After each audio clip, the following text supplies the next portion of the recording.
안녕하십니까. 페트롤 전북의 함윤호입니다. 김종욱 교수님. 네. 자, 이 주말 사이 선관위가 내놓은 해석들로 좀 시끄러웠습니다. 공보물 네. 허위 기재 논란, 정읍구청 선거부부터 살펴보고 수상 경력 허위 사실로 논란이 일었습니다. 네. 역시 이제 선관위가 밝힌 내용이죠. 예, 전라북도 선거관리위원회가 더불어민주당 윤준병 정읍구청 후보 선거 공보물에 나온 제1회 대한민국 지방자치 정책 대상 수상 이렇게 기재를 했는데 경력이 허위 사실로 확인됐다고 밝혔습니다.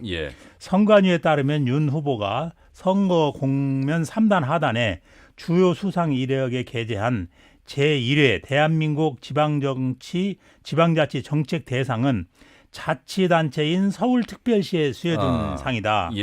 그래서 개인에게 수여된 상이 아니다. 그래서 선관위청은 캠프에서 윤 후보 개인이 수상했다고 기재했다며 허위 사실에 해당한다고 밝혔습니다. 그래서 선관위는 정읍구청 선거구에 윤 후보의 허위 사실 내용을 공표했고 공직선거법 제64조 6항 제65조 제12항에 따르면 경력 등에 관한 허위 사실이 확인된 후 선관위는 직접 그 사실을 유권자들에게 공고했는데 나중에 법적인 문제가 상당히 심각할 것으로 사료됩니다.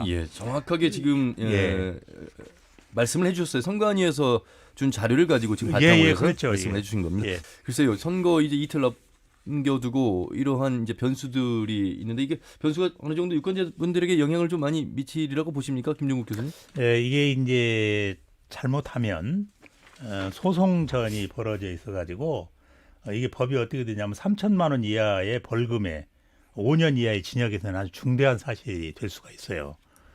정읍 같은 경우는 정읍구청 같은 경우는 그래서 이걸 이제 상대 측에서 고발을 해서 소송전이 벌어지면은 선거의 당락에 시민들이 어떤 의사를 표명한 것이 무효화될 수 있는 중요한 사항이라서 이 후보자들이 이런 공고물 게재할 때 엄격해야 한다는 것을 이번에 보여준 사건이라 이렇게 볼 수 있습니다. 특히나 송 교수님 허위 사실 관련해서는 여러 저희가 이제 사례를 그동안 지방선거나 총선을 통해서 좀 보지 않았습니까?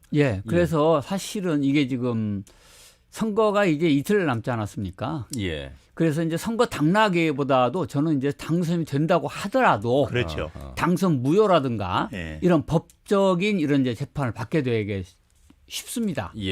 그래서 이제 우리 지역에서도 과거에 그런 경우가 있었죠. 전주에서 전주 을인가요? 그 이무영 후보가 이제 국회의원 당선되고 난 다음에 전주갑 당선되고 난 다음에 허위사실 6%, 그 당시 장영달 후보죠. 와 관련된 허위사실을 방송에서 그때 했었거든요.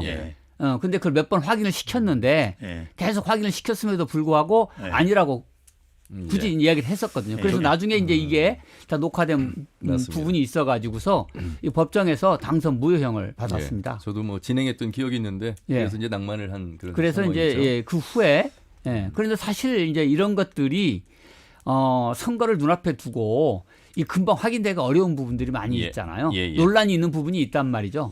그래서 내가 이제 선거 끝난 다음에 되게 이런 일들이 벌어지게 합니다. 지금 이제 정읍 같은 경우는 10일 날 투표소 앞에다가 공고를 기재하게 했고, 되어 있죠.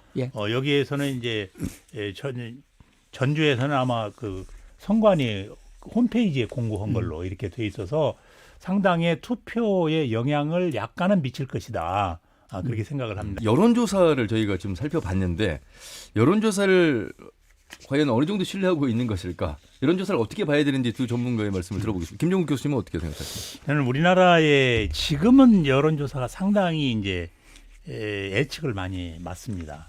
그러나 한 20여 년, 15년 전, 10여 년 전만 하더라도 그 세계의 최고의 여론조사가 아닌 갤럽이 우리 한국에서는 예측을 못했다는 유명한 예가 있어요. 그런데 이제 여론조사는 어떻게 제일 처음에 질문 문항을 했느냐, 요즘에 와서는 유선 전화로 했느냐 무선 전화로 했느냐에 따라서 굉장히 차이가 많이 납니다. 그래서 이 여론조사라는 것은 참고용이지 절대적인 것은 아니다. 지난번 대표적으로 이제 지금 전세균 총리하고 오세훈 의원하고 서울 종로에서 했을 때 여론조사에서는 오세훈 의원이 거의 20%를 앞섰어요. 근데 나중에 이 투표를 해놓고 보니까 15% 이상이 알겠습니다. 정세균 후보가 이겼거든요. 예. 그래서 여론조사라는 것은 참고용이지 알겠습니다. 절대적인 것은 아직도 우리 한국에서는 아니다. 예, 송 교수님. 예, 그 여론조사 100% 믿으시면 안 되고요. 예.